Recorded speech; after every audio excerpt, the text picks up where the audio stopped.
আসসালামু আলাইকুম। আমি একটু চিংড়ি মাছ ভাজি করব মরিচ পেঁয়াজ দিয়ে।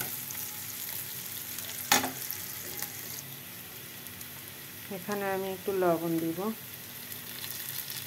হলুদ,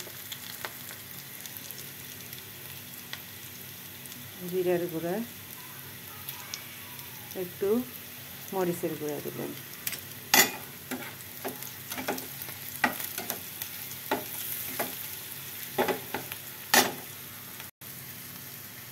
পানি দিব।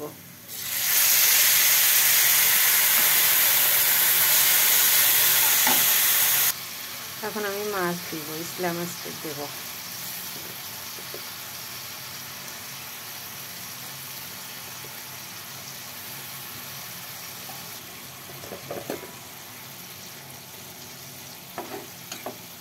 নাড়াচাড়া করিয়ে একটু ঢাকি দিব।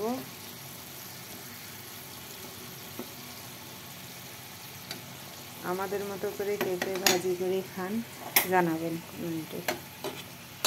আর আমার রান্নাটা যদি ভালো লেগে থাকে সাবস্ক্রাইব করবেন।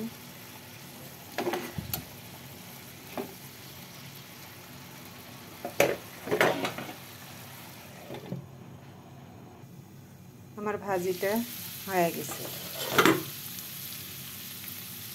এখানে একটু জিরার গুঁড়ি দেবো, ভাজা জিরার গুঁড়ি।